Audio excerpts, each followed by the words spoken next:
Hello, I am Ninna Makrinov. I'm a psychologist, and yes, I am fat. I am the Fat Psychologist. I love who I am. In fact, I want everyone to embrace who they are. Saying this sounds easy, doing it can be hard. That's where my podcast comes in. So, welcome then to the Fat Psychologist. Join me to decode weight bringing research so it can have a real impact in our lives. In this series, I explore how we can be happy at every size. Inclusivity is at the heart of everything I do. Every word is captured with care. You'll find precise transcripts on my website and human check captions wherever you listen. If you like my podcast, subscribe and share with your friends. You can also find me on Blue Sky and Instagram at The Fat Psychologist. I wonder, what do you think about when people say, be your authentic self? I've also heard it as, bring your whole self to work. I wish this was true, but I always wonder if it really is. I find it really confusing because I'm not sure if there's a code that I'm not getting of what parts of my authentic self it is okay to bring to work or it is okay to bring to the world. In this episode, I will explore my personal story and some research that can help us potentially be truly ourselves. What brought me to this theme this week? It was actually two things. One is that reading around, I found an academic article by Yang, Zhu, Wang, and Wang called Dare to Be Yourself, Courage Promotes Self-Authenticity via Sense of Power, which was published in the Journal of Positive Psychology just in 2024. As you are all aware, the other big thing that's been happening in my life is this podcast. And I've been loving doing it. I feel that I'm being completely me, or partly me, because there's still bits of me that are not coming across. Not because necessarily I'm hiding many of them, but just because we all wear different personas or different masks in different scenarios.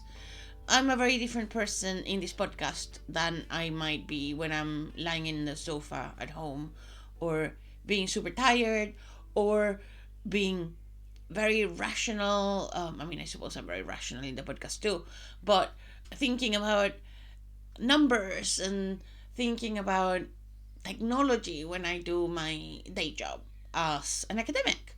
That same idea of building this podcast, building my website, and very recently writing my services page with fees made me think about that balance of what does it really mean when I think about being authentic and why it's important to me, and also why then did I actually go ahead and put this podcast out there. These are themes that are recurring in my life. I've been thinking about them on and off for a really long time. And it'll be really hard to summarize some of my key thoughts in half an hour. And obviously we will keep expanding these ideas as we're going on in different episodes. Let's think about authenticity. What do we mean? What do I mean by that? To me, authenticity is the willingness to explore and show my current self to the world, being in this state of vulnerability where I can actually learn and grow. When I teach, I talk a lot about a theme that I have borrowed from anti-racist pedagogies, and that's the idea of brave spaces. So a place where I can be brave because by sharing and discussing, I am vulnerable. Learning is never easy. Presenting myself fully is never easy. However, it's the only path I know to thinking that I am worth. And that brings me back to writing my services page in the website. I've decided I know my worth. It's there. It's out there in the world. I value myself, and I know others value me too. I'm really thankful to have some fantastic friends who both challenge me and support me. That has allowed me to be me, more authentic, more me. There's still things I won't share because, again, there's that balance between authenticity and oversharing. I can always overshare, but maybe there are things that are not needed in a specific space, and it doesn't mean that I'm not being authentic. I'm just choosing parts of me to share in that context. But I'm not faking it. So I like to start with quotes, don't I? And in this case, I'm going to pick a quote that I just read in the article by Yin Yang by Paul Tillich, written in 1952. The courage to be is the courage to accept oneself as accepted. I think that has been the really hard process for me. When I was young, I always felt I did not really fit in. I was too loud. I was commonly told that I shouldn't want to be the center of attention so much. And I loved it. I still love it. That's why I do what I do. This probably why I do this podcast as well, or one of the many reasons. I was really obsessed with rules. So when I still remember being really, really young, kind of primary school, year 1 or 2, like super young, and being super upset because someone in class was copying and telling the teacher. It took me a really long time to understand that rules and laws are not necessarily things we need to follow, but we can also challenge. And again, that I suppose that's coming to this podcast where I'm thinking, okay, what are the things that we've learned or I have learned through life? And should I challenge them rather than following them blindly? I was also a very precocious child. So when I started school, I could already read and write fluently, and it really annoyed me that the teachers wouldn't let me do that. They were expecting of me to hide what I knew. I think the message I get through life is that I was showing off. And that's never been my intention. It's not the point showing off. But I want to help others. I want to share what I know. Because what's the point in knowing or exploring or being passionate about things if I just keep them to myself? Through my life, I have both felt accepted and not felt accepted. And in that, trying to fit in a world where I was too big in personality and too big in size to fit in properly, then rather than accepting that I could be accepted or I was accepted for who I was, I rather tried to fit in. So, not belong, but be who I thought others wanted me to be. But the real problem with that is that I never knew what people wanted me to be, other than they wanted me to be thin. The whole world wanted me to be thin. I mean, there's a huge diet culture around the world, so not surprising. And that was never really me. I mean, I wasn't fat as a child at all. If you look back at pictures, I'll put some on the website. But for my group and for what was expected in the media, I was always big. And that was unacceptable. So, although I personally am not sure I had a problem with it, I don't know. I mean, I clearly did because I was on a diet constantly.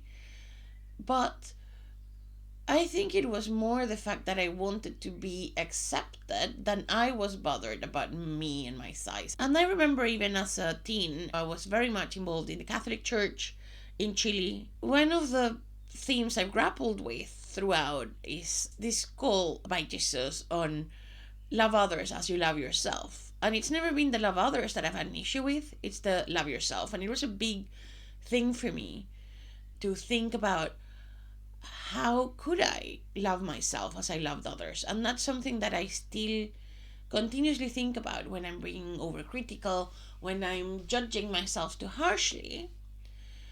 I go back to, okay, what would I do if it was someone else? If someone else was telling me this, what would I think? What would I tell them? And I would normally be much more compassionate than I am to myself. And I'm really thankful that I am learning self-compassion as I'm going on. Really interestingly, that kind of same idea comes around in loads of religions. And I love talking to people who have different faiths and different views. So again, if you'd like to share your views, your perspectives, send me a message and I'd love to have you in the podcast. That then leads me to the themes that we'll unpack today. Let's go back to the title of the article, Dare to be Yourself. And that leads me to many readings that I've come across on vulnerability. I particularly love some of the books and some of the presentations by Brené Brown.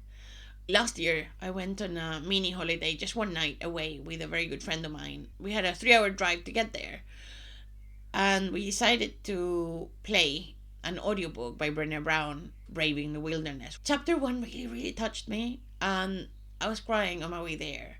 And the issue is that in that book, Brené summarizes some of the things that I've been grappling with. That to truly belong, I need to stop trying to belong. I need to know that I dare to be myself. It doesn't matter what I think others want from me. I can still challenge my ideas. I don't mean that I'm perfect, because I'm not. No one is, I suppose. I can still speak up. I can stand on those values and share them with the world. And that to me is really vulnerable. It's really daring as well. And I love, again, her titles, Daring Greatly or The Power of Vulnerability. I need to confess something. Before I started this podcast, when I was starting to think about it, I started listening to Brené's podcast. I got through this period where it's like, oh, I don't like her anymore. For various reasons, but they were all fake. I realized that I was just super envious because she does what I didn't dare do. So thank you, Brené. I'm now doing some of that I now want to do. Being who I thought someone else wanted me to be, like in my family or then at work sometimes or when I'm married. That led me to deep sadness. I'm still terrified that when I start being me and showing me, people will hate me. However, the evidence shows that many people love me. And even if they didn't, I love myself, so it's fine. It's okay. I can survive it. Even if people hate me, I can survive this. She says after having a mini fight, led me last week to have my whole body hurting and just taking me a whole week to get over a discussion with someone I love. When I think about that courage of showing myself and what the alternative is, which is masking, protecting, then I know that for me and my mental health, the best I can do is to show myself to the world. If you'd like to read something that kind of shows this in a very simple way, when I was in Mexico, so I lived in Mexico for 8 years. During that period, I went to a human development center quite a lot. I volunteered there, and it has meant a lot to me. And during that time, my very good friend Patricia, who I mention a lot in my life, recommended that I read The Knight in the Rusty Armor by Robert Fisher. I would super recommend that. So it tells the story of, spoiler alert, of a knight who wanted to be very strong, so he decided it's a great idea to sleep on his armor. And the armor gets rusty, and then he just can't access the world anymore. Because he cannot touch his family, he cannot feel love, and he goes on this journey to get rid of the armor. And maybe that's exactly what I'm doing by doing this podcast too. Yin Yang and their colleagues conducted various studies. They tested what courage meant. I really like the fact that they thought about courage both as a trait. So some people say you are courageous. A trait means that it's something we have. Whatever it is, we're always there. And actually people would say that I am courageous. I'm not sure if I am courageous or not. For some things, yeah. For others, no way. But also courage as a state. So rather than something we always have, something that changes over time and in different situations. And to put a very silly example, I think it's courageous for me to be doing this podcast. I'm completely not courageous about going in a high place and standing there. I'm terrified of heights. And that doesn't make me not courageous. They linked courage as a trait to authenticity as a trait, and also courage as a state to authenticity as a state. What this means is that when people believed themselves to be more courageous, they were also more authentic, or they reported that they were more authentic.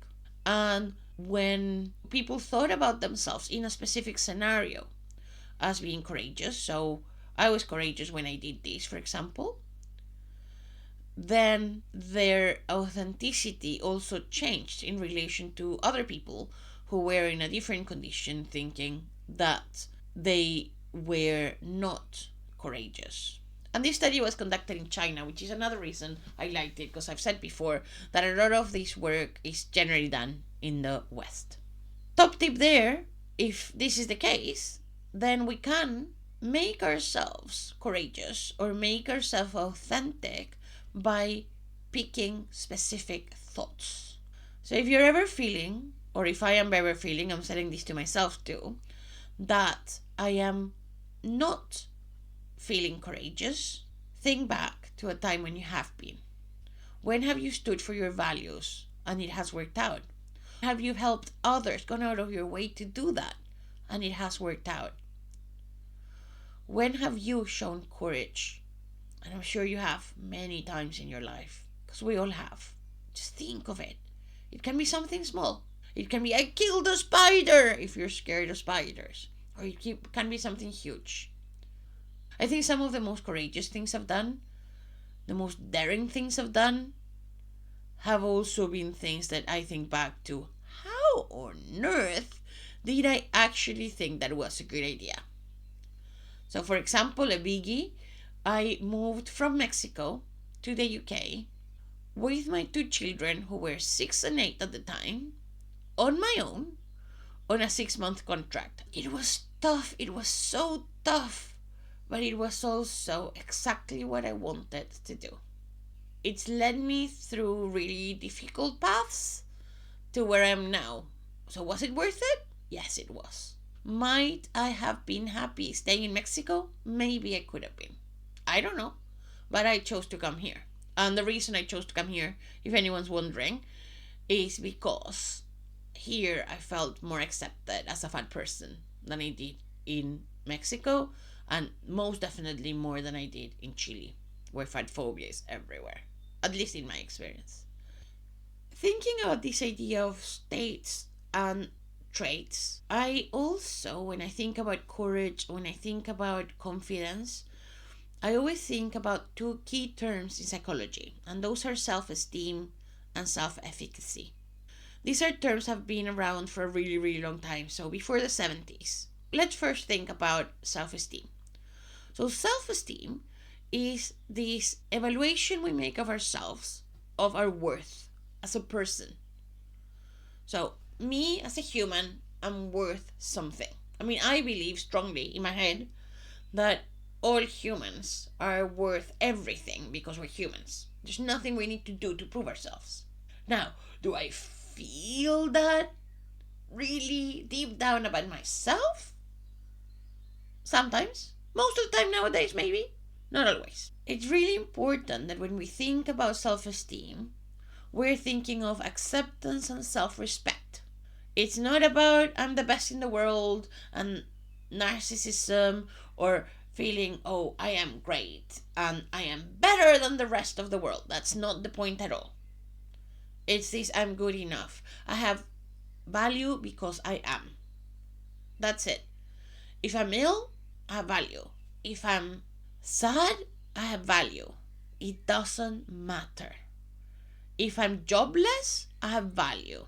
And I strongly believe we all do. Now it's a bit harder for me sometimes to think about it for myself. I read a review that I thought was really interesting called The Development of Self-Esteem, written in 2014. So this is a bit older, but I thought it was really interesting and worth sharing.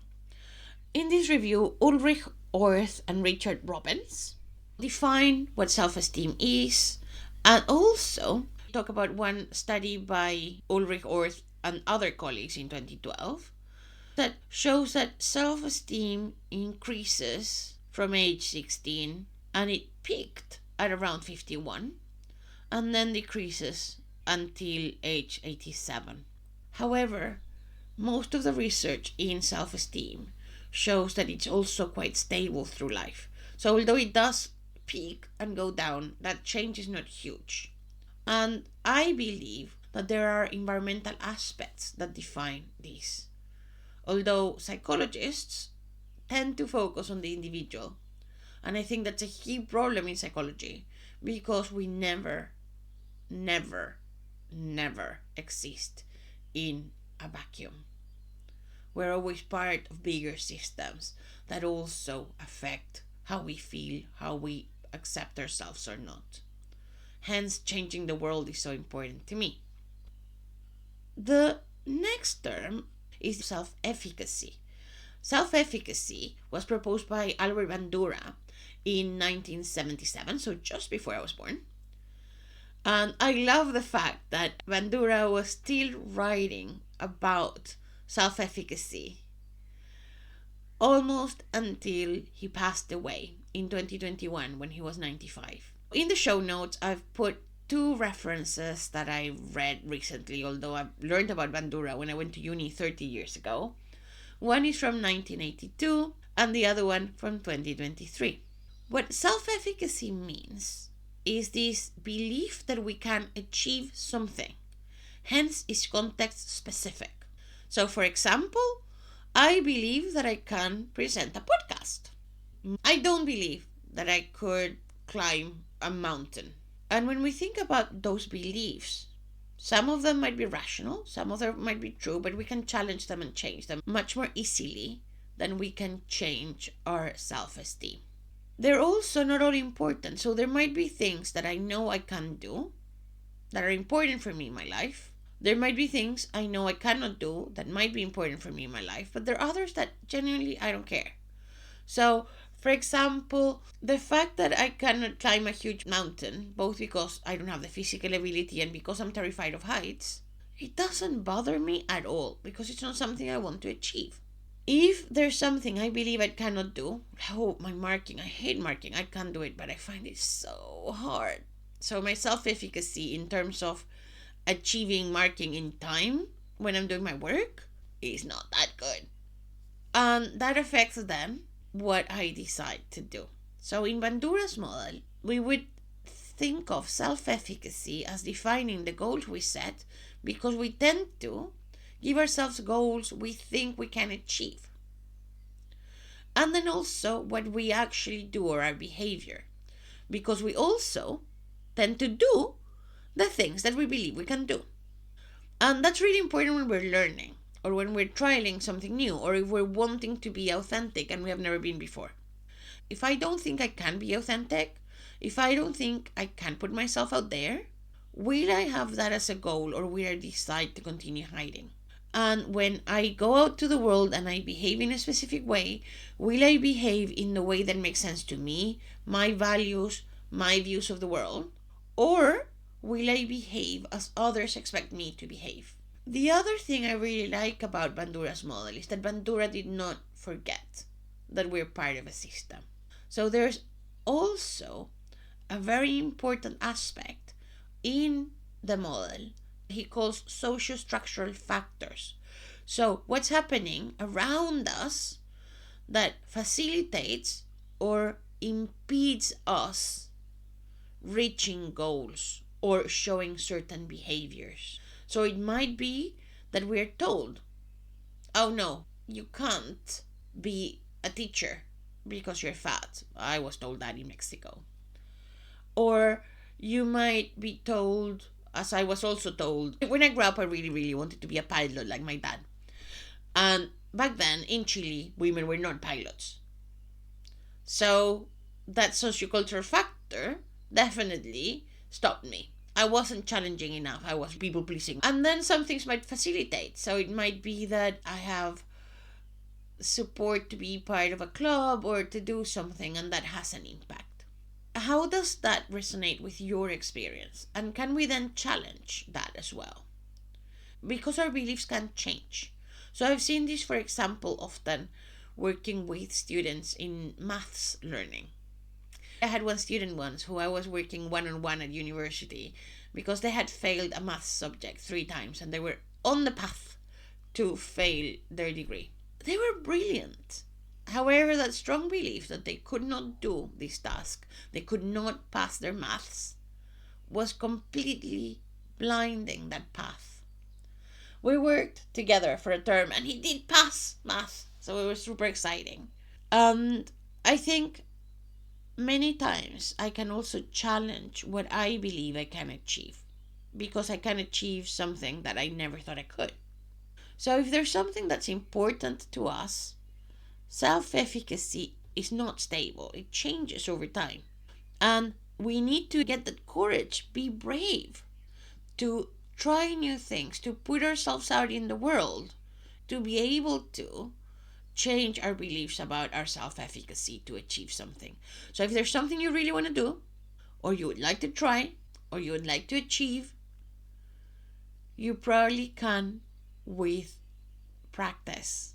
Obviously, it depends on what. So it's very unlikely at this stage of my life, I think impossible, that I would become an athletic swimmer. I love swimming, but that's not my path. I should have probably started much earlier in life. Like, go and win the Olympics. Not going to happen. However, being a good swimmer is something that I definitely am or could be. And I could be better at swimming if I practice more. And then finally, if we put these themes together, an article by Daniel Rippon and colleagues I thought was really helpful. They looked at self-efficacy and self-esteem and social support, which is very much an aspect that can help us all. So having social support can be really important in well-being in people with a mental health diagnosis. So probably not everyone, but I think this continues to make sense. What do you think? Do you think this makes sense? What they found in this group was that people who had high self-efficacy had better well-being. Those who did not have high self-efficacy but have high self-esteem also had better well-being than those who didn't. And then for those who were having both low self-esteem and low self-efficacy, social support was really important. Now, my question here to all of us is, what happens when we have none of those? What happens when we're in that stage in life or that place in time, or maybe always there? I don't know where you are, but I have been in very dark periods in my life where I have had strong depressions, where I have generally felt I have none of those. Because I strongly believed that people didn't like me as I was. I had to change. I had to be thinner to be loved. I strongly believed I didn't have value, and I strongly believed I couldn't do anything about it. Even then, I remember knowing that my life was okay, but couldn't feel it. I could not feel it. So I understand if that's where you are. That is okay. And we can find support, hopefully, to get out of that. Not always, sadly, but hopefully you can go talk to doctors, find a counselor. There's no shame on asking for help. And that's a big learning point to me as well. I take medication. I take sertraline because of my depression and anxiety. I go to counseling. I share with friends. And I've developed a social support network to allow me to be who I am, that loves me for who I am. And I'm strong enough, I hope, and I hope I continue to be, because again, I don't know where life will take me, but I hope that I'm currently strong enough that if someone I love or a place where I am does not suit me, is not helping me, it's harming me, I can hopefully get away from that. And I know it's not easy, so it might be that I can't. Because, again, I have been in situations where I have been abused. So I'm not saying that if you are in that situation, you are not good, because your value is exactly the same. I think that's more than enough for today. Actually, I think that's a great place to end. Tell me about your stories. How have you dared to be yourself? Please share with me. Come to the podcast. if you want to know more, come as a guest. I'm super excited because vulnerability, I went online. I always have really good experiences of online places, weird. But I went online and I put a note of, I want podcast guests, please. And I told what I was doing. And I have a whole list of fantastic people coming to the podcast. So we have fantastic guests coming through. I would also really like to know if you have a preference in terms of my guest episodes or my solo episodes, or do I keep combining them? So far, I've been doing one guest episode and one solo episode each time. I might keep that pattern or I might not. So let me know what you think, because I'm just learning as I go along. I'm just putting this out there. And if you do like the podcast, follow me. Find me on Blue Sky or Instagram at The Fat Psychologist. Visit my webpage, thefatpsychologist.com. I am actively looking for a sponsor or sponsors. So if you would like to sponsor the podcast, do please get in touch. I would love to have you on board so we can continue this journey together. Bye! This episode was recorded, edited, and created by Ninna Makrinov.